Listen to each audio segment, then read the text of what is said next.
नमस्कार मेरे दोस्तों, मेरे साथियों, मेरे छोटे भाइयों बहनों। तो मित्रों, आज हम आपके सामने फिर से लेकर आ चुके हैं राजस्थान सोल्जर्स का ई बुलेटिन। बहुत इम्पोर्टेंट है, हमेशा इसको पढ़ना चाहिए। आप चाहे किसी भी एग्ज़ाम की तैयारी कर रहे हैं या नहीं कर रहे, अगर आप गवर्नमेंट से संबंधित सारी चीज़ों की जानकारी चाहते हैं तो इस बुलेटिन को ज़रूर पढ़ते रहिए। तो मेरे मित्रों, वैसे तो हम जब एग्ज़ाम की तैयारी करते हैं तभी नहीं पढ़ते तो जब नहीं करेंगे तो कैसे होगा।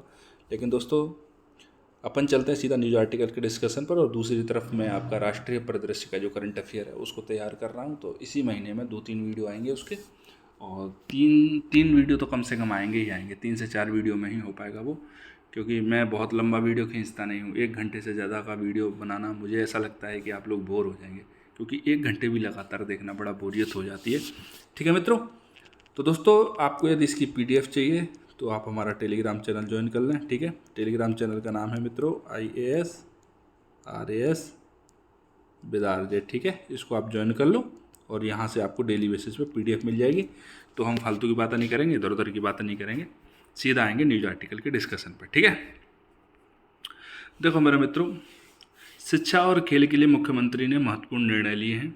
और महत्वपूर्ण निर्णय क्या है मैं आपको बता देता हूँ। शिक्षा के लिए लिया है कि 90 जो विद्यालय वो क्रमोन्नत होंगे, और खेल के लिए लिया है कि 100 जो नए पद हैं फिजिकल टीचर्स के वो सृजित किए जाएंगे। इसके अलावा और कुछ नहीं है, इसलिए आपके एग्ज़ाम के लिए इम्पोर्टेंट नहीं था यहाँ पर। ठीक है, और एक ये है कि 3 अल्पसंख्यक बालिका छात्रावास जो है वो जो बालक छात्रावास हैं वो बालिका छात्रावासों में परिवर्तित किए जाएंगे, चेंज किए जाएंगे। ठीक है मेरे मित्रों, बस यही चीज़ है और इसके अलावा और कुछ नहीं है मित्रों। तो आपके एग्ज़ाम के लिए तो कुछ था नहीं पहली वाली में। इधर आप देखिए, यहाँ पर है एक इम्पोर्टेंट न्यूज़। देखो दोस्तों, विधानसभा में क्या है, आज महात्मा गांधी दिव्यांग विश्वविद्यालय सहित कई विधेयक पारित हो गए। ठीक है, कौन कौन से विधेयक हैं क्या है वो अपन देख लेते हैं। तो किसानों को ऋण राहत के लिए आयोग गठित करने संबंधी विधेयक, किसानों को जो ऋण दिया जाएगा अब, तो उसके लिए एक ऋण राहत आयोग ही गठित कर दिया जाएगा। ठीक है, राज्य कृषक ऋण राहत आयोग ही गठित कर देंगे। वही आयोग किसानों से जो ऋण हैं उनसे संबंधित सारे के सारे निर्णय लेगा। ठीक है, तो देखो, किसानों को ऋण राहत के लिए आयोग गठित करने संबंधी विधेयक, तो इस विधेयक में विधानसभा में सहकारिता विभाग द्वारा प्रस्तुत किया गया है। यह राज्य कृषक ऋण राहत आयोग, मतलब यह है कि राज्य में अगर हमारा कृषक ऋण राहत आयोग बनता है तो वो किस विभाग के अंतर्गत बनेगा, तो सहकारिता विभाग के अंतर्गत बनेगा। ठीक है, तो यहाँ से 2-3 प्रश्न बन जाते हैं। विधेयक कब पारित हुआ है, तो कब हुआ, 2023। ठीक, और किस विभाग के अंतर्गत, तो सहकारिता विभाग के अंतर्गत। और क्या काम रहेगा इसका, तो किसानों को ऋण संबंधी जो भी हैं क्रियाकलाप हैं उनको करना। ठीक, अब देखो दोस्तों, सामाजिक न्याय एवं अधिकारिता विभाग की ओर से महात्मा गांधी दिव्यांग विश्वविद्यालय जोधपुर के अंदर। ठीक है, तो 2 प्रश्न यहाँ से बनते हैं, 3 ही बनेंगे। पहला बनेगा कि कब, किस सन में। ठीक है, तो 2019, 2020, 2021, 2022, 2023 इस तरह से आपसे पूछ लिया जाएगा ऑप्शन देके। ठीक है, महात्मा गांधी दिव्यांग विश्वविद्यालय निम्नलिखित में से कहाँ स्थित है, जयपुर, जोधपुर, उदयपुर या किसी और जगह का नाम पूछ लिया जाएगा, तो जोधपुर के अंदर। और तीसरा प्रश्न बनता है आपका, सामाजिक न्याय एवं अधिकारिता विभाग किस विभाग के, मतलब जो महात्मा गांधी दिव्यांग विश्वविद्यालय है जोधपुर में स्थित है, वो किस विभाग के अंतर्गत उसको स्थापित किया जा रहा है, तो किस विभाग के अंतर्गत, तो सामाजिक न्याय एवं अधिकारिता विभाग के अंतर्गत। इसी तरह से दोस्तों, ऊर्जा विभाग में राजस्थान विद्युत शुल्क विधेयक 2023 में इसमें क्या है कि जो आप पर यूनिट बिल देते हो ना बिजली का, उसमें संशोधन के संबंधित है। ठीक है, राजस्व विभाग की ओर से राजस्थान अभिधृति संशोधन विधेयक, ये भी कुछ नहीं है। ठीक है, वही राजस्व से संबंधित मामला है। इसमें मैंने नेट पर पूरा सर्च करके देख लिया, कोई विशेष जानकारी इसके बारे में नहीं मिली। ठीक है दोस्तों, जो साइट हैं गूगल पे जाके पूरा देख लिया, नहीं मिला। अब आप बोलोगे सर आप गूगल की मदद लेते हो, बिल्कुल लेते हैं भैया, आप भी ले सकते हो। लेकिन यदि आपके पास उतना समय हो तो हम आपको यहाँ 20 से 25 मिनट के अंदर पकी हुई चीज़ें देते हैं, आप सीधा उसी को डाइजेस्ट कर लो, वही आपके लिए बहुत है। क्योंकि आपका मेन उद्देश्य है एग्ज़ाम निकालना। यदि एग्ज़ाम नहीं निकाल पाए तो हमारी तरह वीडियो ही बनाने पड़ेंगे आपको। चलिए दोस्तों, थोड़ा सा और आगे देखते हैं। तो देवस्थान विभाग की ओर से नाथद्वारा मंदिर, वीडियो बनाने का मतलब ये है कि आपको कोई दूसरी सर्विस लेनी पड़ेगी, दूसरी सर्विस करोगे, उसके साथ साथ आपके अंदर से कीड़ा नहीं निकलेगा RAS का, IAS का। क्योंकि ये एक ऐसा नशा है मित्रों, इसकी जब लत लग जाती है ना आपको, जो आरएएस है, आईएएस है, इनके बारे में एक कहावत है कि इसमें आप आते अपनी मर्जी से हो लेकिन जाते आप आयोग की मर्जी से हो। क्योंकि क्या है कि आपका मन ही नहीं मानेगा, आप इतने दीवाने हो जाओगे। यदि आपने मन लगा के मेहनत की है तो आप इस क्षेत्र को छोड़ने का आपका मन ही नहीं करेगा। आपको लगेगा कहीं ना कहीं किसी भी तरह से मैं इस क्षेत्र से जुड़ा रहा हूँ। चाहे आप दूसरी जगह भले ही काम करने लग जाओ, चाहे आप कोई दूसरी जॉब में भले ही चले जाओ, लेकिन आपका मन नहीं मानेगा। इसीलिए बोल रहा हूँ कि वीडियो बनाने पड़ेंगे, तो आप गलत वे में मत लेना। और तीसरा है दोस्तों, देवस्थान विभाग की ओर से नाथद्वारा मंदिर का, नाथद्वारा मंदिर में जो विधेयक है इसके जीर्णोद्धार वगैरह के लिए, उस तरह का विधेयक देवस्थान विभाग की ओर से, ठीक है। और ये सारे के सारे विधेयक ध्वनि मत से पारित किए गए हैं। देखो ये सारे जो विधेयक वगैरह हैं वो साधारण विधेयक हैं। जब साधारण विधेयक हैं तो साधारण बहुमत से हो जाते हैं, तो ध्वनि मत से पता लग जाता है कि कितने लोग चाहते हैं कि ये विधेयक पारित हों। ज़्यादा भी डाउट होता है अगर अध्यक्ष को, तो वो हाथ खड़ा करवा देते हैं कि भैया हाथ खड़ा कर दो, कौन कौन इसके पक्ष में कौन कौन विपक्ष में, तो क्लियर पता लग जाते हैं। ठीक है मेरे मित्रों, तो अब चलते हैं दोस्तों, देखो थोड़ा सा और आगे। तो मेरे मित्र देखो, नाथद्वारा में आयुर्वेद, योग एवं प्राकृतिक चिकित्सा महाविद्यालय खुलेंगे। ये पूरी न्यूज़ के अंदर इंपॉर्टेंट बस यही स्टेटमेंट है। ये स्टेटमेंट ही अपने आप में न्यूज़ है, ठीक है, कि हाल ही में आयुर्वेद, योग एवं प्राकृतिक चिकित्सा महाविद्यालय खोले जाने का जो आदेश है वो कहाँ के लिए आया है, तो कहाँ के लिए है दोस्तों, नाथद्वारा के लिए, नाथद्वारा के अंदर, ठीक है। अब आरएएस भर्ती 2023, तो जो मैंने आपको बताया, ठीक है दोस्तों, मैं आपको इस चीज़ को आपको पहले ही बता चुका हूँ कि जो इस बार एक पोस्ट पर 770 अभ्यर्थी हैं, ठीक है, और 6.97 मतलब लगभग 7 लाख से अधिक अभ्यर्थियों ने आवेदन किया है, ठीक। ये आपके लिए ज़्यादा इम्पोर्टेंट नहीं है, कोई फालतू की बात है, ठीक है। अब चलते हैं थोड़ा सा और आगे मेरे मित्रों। तो देखो, राजस्थान में स्कूल शिक्षा विभाग ने नई पहल शुरू की है। बाकी तो पहल वहल इसमें जो इम्पोर्टेंट चीज़ थी वो कुछ नहीं थी, जो कुछ तो थी, मतलब जो इम्पोर्टेंट थी वो मैंने हाईलाइट कर दी है, बाकी जो पीछे दे रखा है वो कुछ इम्पोर्टेंट नहीं है आपके लिए, ठीक है मेरे मित्रों। देखो दोस्तों, अब शिक्षकों के लिए प्रशिक्षण मॉड्यूल और दिशा निर्देश होंगे, वो वीडियो से होंगे। प्रशिक्षण मॉड्यूल और दिशा निर्देश किससे होंगे, वीडियो से। मतलब जो टीचर्स की ट्रेनिंग होती है वो वीडियोज़ के माध्यम से करवाई जाएगी, ठीक है। जैसे आप वीडियो क्लास लेते हो ना, बहुत से लाइव क्लास लेते हैं, बहुत से रिकॉर्डेड क्लास लेते हैं, बहुत से यूट्यूब पर क्लास लेते हैं, तो जो वीडियो क्लास लेते हो तो उसी तरह का क्या है इसमें जो शिक्षक हैं उनका प्रशिक्षण वीडियोज़ के माध्यम से किया जाएगा। और उसके अलावा जो भी दिशा निर्देश उनके लिए जारी होंगे वो भी किसके माध्यम से होंगे, वो भी वीडियोज़ के माध्यम से ही होंगे। देखो स्कूल में क्या उत्सव होगा, छात्रावास, विद्यार्थी एवं शिक्षकों हेतु पठन सामग्री, रानी लक्ष्मीबाई आत्मरक्षा प्रशिक्षण शिविर, आईसीटी लैब, ठीक है, उससे संबंधित जो दिशा निर्देश हैं, विद्यालय स्तरीय बैठक और सामुदायिक जागृति, महात्मा गांधी जो विद्यालय है उसमें पूर्व प्राथमिक ECCE शिक्षा, ठीक है दोस्तों, और इधर CWSN, ये सारे वीडियो के लिंक हैं। इन्हीं के जो सारे काम है वो वीडियो के माध्यम से किए जाएंगे। तो आपको ये जो चीज़ है वो मेंस के अंदर डालनी है। जब भी शिक्षा से संबंधित जो भी नवाचार हो रहे हैं उनसे संबंधित यदि आपसे कुछ भी पूछा जाता है तब आपको ये एग्जाम्पल डालने हैं, ठीक है दोस्तों। बाकी प्रीलिम्स के लिए और मेंस के लिए अलग से यहाँ से कोई प्रश्न बनने के तैयार नहीं हो रहा है, ठीक। राजस्थान सरकार के शिक्षा विभाग ने, हाँ ये जरूर पूछ सकते हैं आपको कि किस विभाग के द्वारा या नोडल विभाग कौन सा है, जो शिक्षकों के लिए प्रशिक्षण मॉड्यूल तैयार किया जा रहा है उसका नोडल विभाग कौन सा है, तो ये जरूर हो सकता है। कौन सा है, राजस्थान स्कूल शिक्षा विभाग, ठीक है दोस्तों।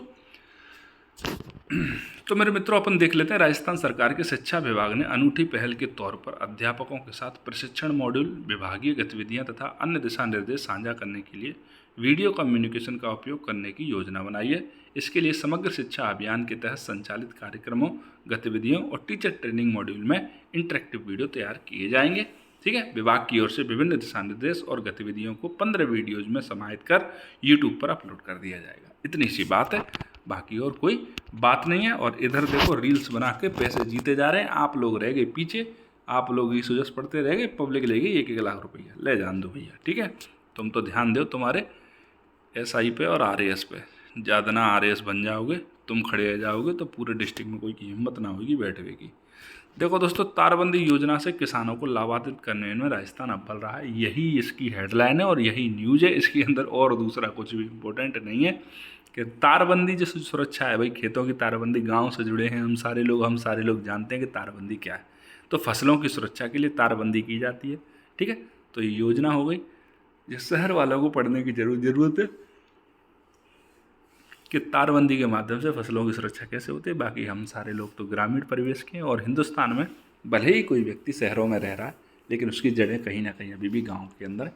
तो सारे ही जानते हैं कि फसलों की सुरक्षा के लिए तारबंदी योजना है, उसके तहत कृषकों को लाभान्वित करने की दृष्टि से राज्य जो है वो देश के अंदर अव्वल है। बाकी सारी कोई न्यूज़ नहीं है इसके अंदर, ठीक है मेरे मित्रों। तो अब चलते हैं अगले सुजस की तरफ, टाइम खराब किए बिना आज हम 2 सुजस कंप्लीट करेंगे, ठीक है मेरे मित्रों। चलो मेरे मित्रों, तो 4 अगस्त के सुजस में स्वागत है। वैसे तो 3 अगस्त का ही है, लेकिन 4 अगस्त एक दिन अपन एक्स्ट्रा लेके चलते हैं ना। देखो दोस्तों, चिरंजीवी राजस्थान, मुख्यमंत्री जी कह रहे हैं हमारे कि राजस्थान कैसा हो, चिरंजीवी हो। चिरंजीवी का मतलब होता है मित्रों, युगों युगों तक स्वस्थ जिंदगी जिए, चिरंजीवी, ठीक है। जीवी नहीं होना चाहिए, युगों युगों तक जीवित नहीं, चिरंजीवी मतलब युगों युगों तक जीवित भी रहे और स्वस्थ भी रहे, ठीक है। और हमारा राजस्थान तो 148 चिकित्सा संस्थानों का लोकार्पण किया है, 101 संस्थानों का इन्होंने शिलान्यास भी किया है। देखो मेरे मित्रों, यहाँ से भी आपको मेंस के लिए एग्जाम्पल्स मिलेंगे। जैसे आप राजस्थान के अंदर चिकित्सा के क्षेत्र में क्या क्या कार्य किए जा रहे हैं, क्या क्या नवाचार किए जा रहे हैं, तो उनके लिए आप कर सकते हो, उनके लिए आप एग्जाम्पल दे सकते हो कि mobile food testing lab, Chiranjeevi lab, Chiranjeevi express, Janani express ambulance, ये सारे काम किए जा रहे हैं, ठीक है।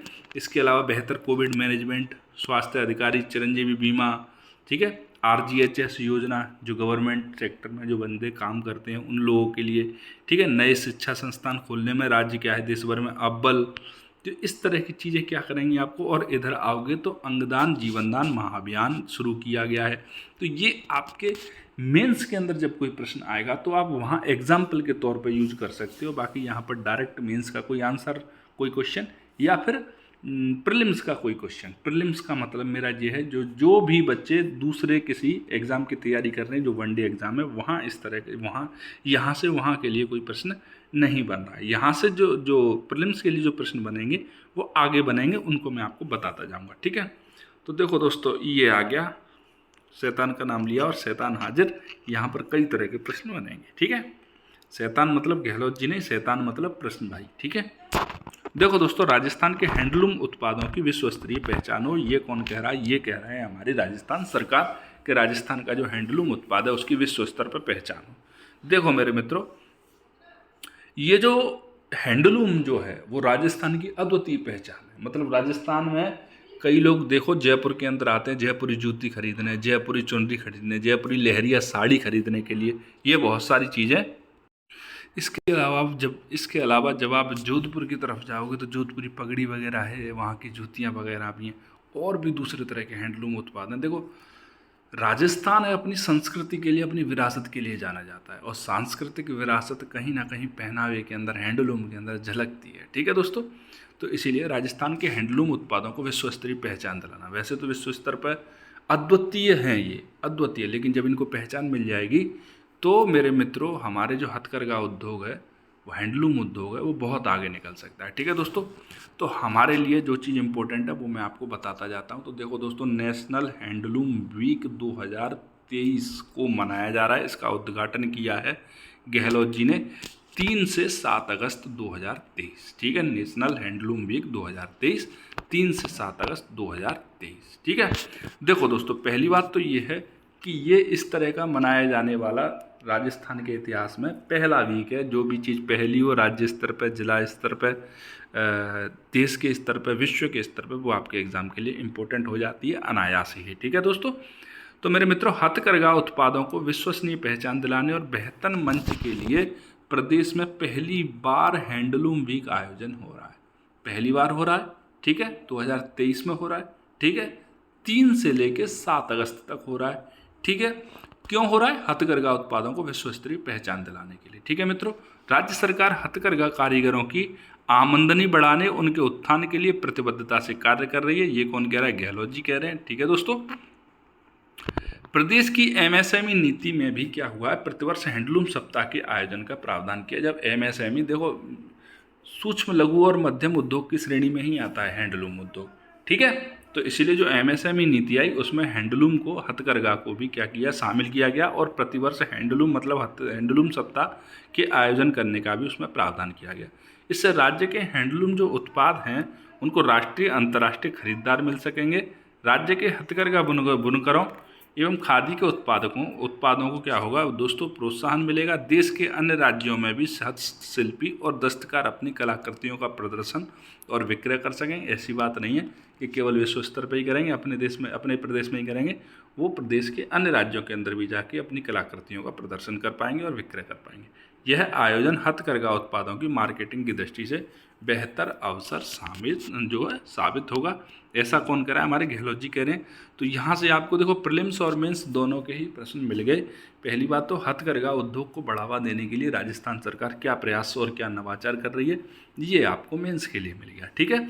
और नेशनल हैंडलूम वीक कब मनाया गया, पहला राजस्थान के अंदर, तो 2023 में 7 से लेकर 3 अगस्त तक। इस तारीख को भी याद रख लेना मेरे मित्रों।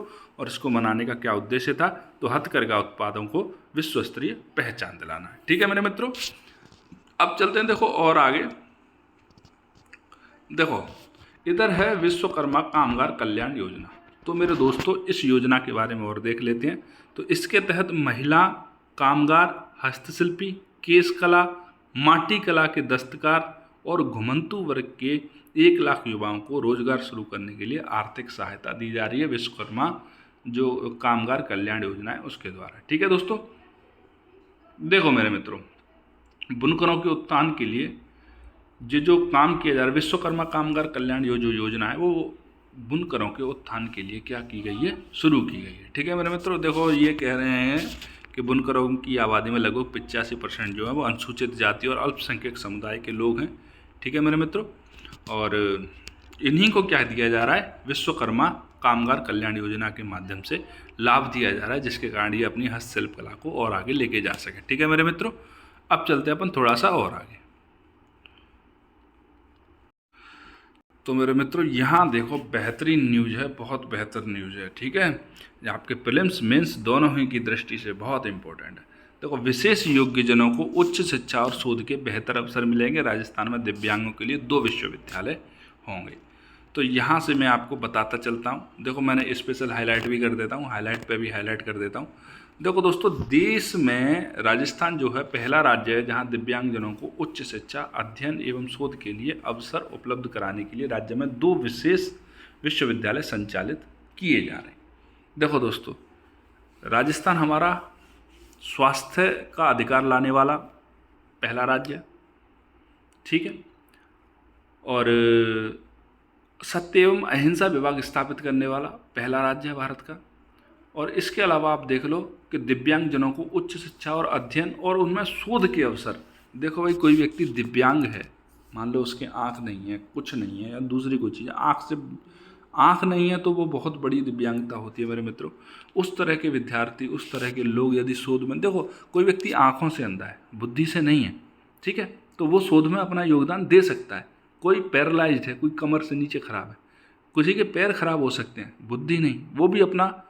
देखो जो स्टीफन हॉकिंस हैं, आपने नाम सुना होगा, सदी के सर्वश्रेष्ठ वैज्ञानिक उनको बोला जाता है, ठीक है। बताया जाता है कि बहुत बेहतरीन वैज्ञानिक हैं, वो भी पैरालाइज्ड कंडीशन में है, उनका दिमाग ही केवल काम करता है। तो इसीलिए शोध में उनका क्या करना, दिव्यांगजनों का जो अपना एक जो होता है, क्या बोलते हैं उसको, योगदान, उसको बढ़ाने के लिए 2 विश्वविद्यालय संचालित कर रही हैं। तो पहला कौन सा है, तो पहला है बाबा आमटे दिव्यांग विश्वविद्यालय, जयपुर के अंदर है, और दूसरा है महात्मा गांधी दिव्यांग विश्वविद्यालय, जोधपुर के अंदर है। ये दोनों कहाँ पर स्थित हैं, इन दोनों के नाम भैया अच्छे से रट लेना, ठीक है दोस्तों। बाबा आमटे विश्वविद्यालय की तर्ज पर ही महात्मा गांधी दिव्यांग विश्वविद्यालय बहुविधा शिक्षण संस्थान होगा। मतलब जिस तरह का बाबा आमटे दिव्यांग विश्वविद्यालय, सेम उसी तरह का जोधपुर में महात्मा गांधी दिव्यांग विश्वविद्यालय होगा, ठीक है दोस्तों, ठीक है। विश्वविद्यालय के अधिनियम, ऑर्डिनेंस और विनियमों के अधीन संस्थान में प्रवेश सभी व्यक्तियों के लिए खुला होगा। इस विश्वविद्यालय में दिव्यांगजन छात्र और छात्राओं को पुनर्वास एवं अध्ययन के लिए प्राथमिकता दी जाएगी। इससे प्रदेश में दिव्यांगजनों को उच्च अध्ययन एवं शोध के बेहतर अवसर उपलब्ध होंगे। विश्वविद्यालय का संचालन चरणबद्ध रूप से किया जाएगा। ठीक है, विश्वविद्यालय के प्रथम कुलपति का कार्यकाल 3 वर्ष स्थापित होगा। 3 वर्ष से पहले इनको कोई हटा नहीं पाएगा कुलपति को। और दोस्तों, राजस्थान के जितने भी विश्वविद्यालय हैं उनका कुलाधिपति कौन है उसको मुझे आप कमेंट सेक्शन में बता दें। चलो, वैसे मैं आपको बता ही देता हूँ।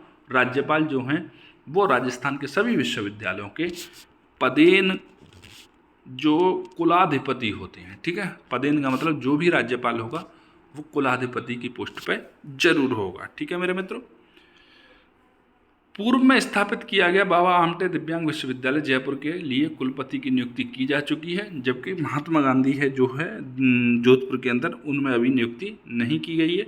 ठीक है दोस्तों, सामाजिक न्याय एवं अधिकारिता जो विभाग है वो दोनों विश्वविद्यालयों के लिए नोडल विभाग है। नए विश्वविद्यालय घोषणा वर्ष 2023-24 में की गई थी। ठीक है, तो जो भी देखो आपको ग्रीन के अंदर हाईलाइट दिख रहा है वो आपके प्रीलिम्स के क्वेश्चन है। बाबा आमटे दिव्यांग विश्वविद्यालय जयपुर में, महात्मा गांधी दिव्यांग विश्वविद्यालय जोधपुर में प्रथम जो कुलपति होंगे उनका कार्यकाल कितने वर्ष रखा जाएगा दोनों विश्वविद्यालयों का, तो 3 वर्ष रखा जाएगा। और सामाजिक न्याय और अधिकारिता विभाग इन दोनों विश्वविद्यालयों के लिए नोडल विभाग हुआ। ठीक है मेरे मित्रों, अब चलते हैं दोस्तों थोड़ा सा और आगे। तो देखो इधर चलते हैं अपन। तो राजस्थान पर्यटन 4 अगस्त को प्रमोशन फिल्म लॉन्च होगी। यहाँ इसमें कुछ नहीं है, देखो दोस्तों इसमें बस इतना ही सही है। इसको भी आप एक एग्जाम्पल की तरह ही ले सकते हो मेंस की में, कि राजस्थान में पर्यटन को बढ़ावा देने के लिए क्या क्या किया जा रहा है। तो यहाँ पर एक प्रमोशन फिल्म, देखो राजस्थान में पर्यटन को बढ़ावा देने के लिए राज्य सरकार नई योजनाओं और नीतियों पर निरंतर कार्य कर रही है। विभाग ने पर्यटन स्थलों के प्रचार प्रसार के लिए विभिन्न प्रमोशन फिल्में तैयार करवाई हैं। ठीक है, जैसे कि जो किले वगैरह हैं उनके लिए अलग, अरावली रेंज है उसके लिए अलग, थार डेजर्ट है उसके लिए अलग, और भी दूसरी जगह हैं एडवेंचरस टूरिज्म है उसके लिए अलग। तो इस तरह की क्या करवाएंगे दोस्तों, फिल्में करवाई हैं। ठीक है, बनवाई हैं। तो राजस्थान इंटरनेशनल सेंटर के सभागार में 4 अगस्त को फिल्में लॉन्च की जाएंगी, मतलब लॉन्च की जा चुकी हैं। ठीक है दोस्तों, और प्रमोशनल फिल्मों के माध्यम से प्रिंट, सोशल एवं इलेक्ट्रॉनिक मीडिया सहित अन्य ऑनलाइन प्लेटफॉर्म के जरिए राजस्थान के ब्रांड का क्या किया जाएगा दोस्तों, प्रचार प्रसार किया जाएगा। और फरहान अख्तर साहब ने यहाँ पर प्रस्तुति दी है, बस इतनी सी बात है। अब चलते हैं मेरे मित्रों थोड़ा सा और आगे। तो देखो दोस्तों, फसल बीमा की आवेदन की जो अंतिम तिथि है वो 10 अगस्त तक है। तो प्रधानमंत्री फसल बीमा योजना की यहाँ पर चर्चा हो रही थी, तो मैंने सोचा क्यों ना आपको बता दिया जाए प्रधानमंत्री फसल बीमा योजना के बारे में। तो 2016 में लॉन्च की गई थी मेरे मित्रों। कृषि और किसान कल्याण मंत्रालय इसका क्या था, नोडल विभाग था, प्रशासनिक जो मंत्रालय था। ठीक है, इसने राष्ट्रीय कृषि बीमा योजना और संशोधित राष्ट्रीय कृषि बीमा योजना इन दोनों का स्थान लिया था। ठीक है, राष्ट्रीय कृषि बीमा योजना और संशोधित राष्ट्रीय कृषि बीमा योजना इन दोनों का स्थान लिया था। पात्रता क्या थी, तो अधिसूचित क्षेत्रों में अधिसूचित फसल उगाने वाले, किसी विशेष क्षेत्र में विशेष प्रकार की फसल उगाने वाले पट्टेदार या जोतदार किसान सहित सभी किसानों को कवरेज के लिए पात्र बनाया गया इसमें, कि सारे के सारे किसान पात्र हैं। उद्देश्य क्या है, तो प्राकृतिक आपदा, कीट, रोग या किसी भी तरह से फसल के खराब होने की स्थिति में एक व्यापक बीमा कवर प्रदान किया जाए ताकि किसानों की आय को स्थिर रखने में मदद मिले। देखो दोस्तों, किसान पूरे 5-6 महीने मेहनत करता है और अंत समय पर जब वो फसल काट रहा होता है, फसल पक गई होती है, उस समय ओलावृष्टि हो जाए, बहुत तेज़ बारिश हो जाए, आंधी तूफान चल जाए, तो उसकी पूरी मेहनत खराब हो जाती है। तो ऐसी स्थिति में किसान को मुआवजा तो मिलना ही मिलना चाहिए। जवान, किसान और एक विद्यार्थी, इन 3 लोगों का किसी भी सरकार को विशेष ध्यान रखना चाहिए, विशेषतः ध्यान रखना चाहिए। ठीक है, जवान सुरक्षा करता है, उसके बिना राज्य का अस्तित्व, राष्ट्र का अस्तित्व ही नहीं, कल्पना ही नहीं की जा सकती। किसान लोगों का पेट भरता है, इसके बिना आपके राज्य या राष्ट्र में या मेरे राज्य या राष्ट्र के अंदर आप नैतिकता की उम्मीद नहीं कर सकते हो, क्योंकि खाली पेट की कोई भी नैतिकता नहीं होती, भूखे की कोई भी नैतिकता नहीं होती। भूखे की सिर्फ एक ही नैतिकता होती है, भोजन, बस। इसीलिए जब लोगों के तक भोजन पहुंचेगा तो आप लोकतंत्र और महान जो अलग अलग तरह की बातें कर सकते हैं। पेट भरे पेट सारी बातें होती हैं, खाली पेट कोई बात नहीं होती। और विद्यार्थी किसी भी राष्ट्र का भविष्य होता है। यदि आप विद्यार्थियों के जीवन से खिलवाड़ करोगे तो देश के जीवन से खिलवाड़ हुआ। इसीलिए इन 3 तबकों का किसी भी सरकार को बहुत विशेष ध्यान रखना चाहिए। ठीक है मेरे मित्रों, खेती में निरंतरता सुनिश्चित करने के लिए किसानों की आय को स्थिर करना बहुत जरूरी है। किसानों को नवीन और आधुनिक कृषि पद्धतियों को अपनाने के लिए भी प्रोत्साहित किया जाएगा। कृषि क्षेत्र के लिए ऋण का प्रवाह सुनिश्चित किया जाएगा। अब बीमा की किस्तें क्या होंगी दोस्तों? तो मेरे मित्रों, इस योजना के तहत किसानों द्वारा दी जाने वाली निर्धारित बीमा किस्त प्रीमियम जो है वो खरीफ की फसल के लिए 2% प्रीमियम देना है। ठीक है, रबी की फसल के लिए 1.5% प्रीमियम देना है और वाणिज्यिक और बागवानी फसलों के लिए 5% प्रीमियम देना है। ठीक है, इसके लिए जो उत्तर पूर्वी राज्यों को छोड़कर जहां 9-10 मतलब उत्तर पूर्वी जो राज्य हैं, जो हिमालयी राज्य हैं, उसमें 90% देगा केंद्र सरकार, 10% देगी राज्य सरकार। इन सीमाओं से अधिक प्रीमियम केंद्र और राज्य सरकारों द्वारा मतलब इन सीमाओं से अलग होकर मतलब बाकी जो मैदानी राज्य हैं उनके लिए 50-50% राज्य सरकार और केंद्र सरकार क्या करेंगे, ये जो प्रीमियम है उसको भुगतान करेंगे। ठीक है, सरकारी सब्सिडी की कोई ऊपरी सीमा नहीं है, यहाँ तक कि अगर शेष प्रीमियम 90% है तो यह सरकार के द्वारा वहन किया जाएगा। ठीक है मेरे मित्रों, तो यहाँ पर आपकी प्रधानमंत्री जो फसल बीमा योजना है उसके बारे में अपने डिटेल में बात कर ली। ठीक है, बाकी इसके अंदर कोई न्यूज़ ऐसी नहीं है जो आपके एग्जाम की दृष्टि से इम्पोर्टेंट हो, इसीलिए बस जो हाईलाइट पोर्शन है वही इम्पोर्टेंट था। अब चलते हैं मित्रों थोड़ा सा और आगे। तो राजीव गांधी कृषक साथी सहायता योजना, यहाँ पर देखो राजीव गांधी कृषक साथी सहायता योजना के बारे में अपने यहाँ बात कर रहे हैं। पूरी की पूरी योजना को एज इट इज के अंदर उतार दिया, इससे बेहतर कहीं आपको लिखा नहीं मिलेगा। ठीक है मेरे मित्रों, तो राजस्थान सरकार ने किसानों को आर्थिक संबल देने के लिए, आर्थिक रूप से सशक्त बनाने के लिए राजीव गांधी कृषक साथी सहायता योजना क्या करी, प्रारंभ की है। ठीक है दोस्तों, तो इस योजना से जुड़े हुए किसी भी परिवार को, किसानों के परिवार को, ठीक है, इसी योजना से जुड़े हुए किसी भी किसान परिवार को संकट के समय आर्थिक मदद देने की ऐसी ही जो है वो एक योजना है। ये क्या करेगी, संकट के समय किसानों के परिवार को आर्थिक रूप से मदद देगी। योजना के तहत किसान का खेती किसानी से जुड़ा काम करते समय दुर्घटनावश अंग भंग होने अथवा मृत्यु होने पर 2 लाख रुपए तक आर्थिक सहयोग दिया जाता है। कृषक के साथ 2 लाख रुपए का क्या मिलेगा, आर्थिक सहयोग। कृषक के साथ ही खेतीहर मजदूर भी इस योजना के तहत सहायता के पात्र हैं।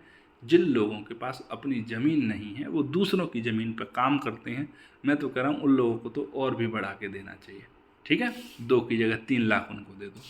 ठीक है, दुर्घटना में घायल होने पर अंग भंग की स्थिति, रीढ़ की हड्डी टूट गई, सिर पर चोट लग गई, कोमा में जाने का खतरा है, हाथ पैर दोनों आंखें फांखें फूट गई, मतलब जो गंभीर चोट है, तो ऐसी स्थिति में 50,000 रुपये आर्थिक मदद का प्रावधान है। ठीक है, मृत्यु होने पर 2 लाख का और गंभीर जो चोट है उसके मतलब 50,000 रुपये का, ठीक है, प्रावधान किया गया है। और योजना का लाभ लेने के लिए पात्र किसानों, खेतिहर मजदूर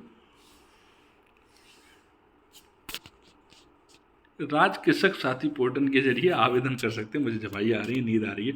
इसके लिए जनाधार और मोबाइल नंबर की आवश्यकता है, बाकी सारी कोई चीज़ इसके अंदर इम्पोर्टेंट नहीं है मित्रों। जो योजना थी वो मैंने आपको पूरी की पूरी बता दी है। ठीक है मेरे मित्रों, तो दोस्तों ये वाला ई सुजस्वी आपका होता है कंप्लीट। यदि आपको अच्छा लगा हो तो मेरे मित्र चैनल को लाइक शेयर सब्सक्राइब कर देना। ठीक है दोस्तों, अब आपसे मिलते हैं नए सुजस बुलेटिन के साथ में, नए करंट अफेयर के वीडियो में। तब तक के लिए जय हिंद, जय भारत।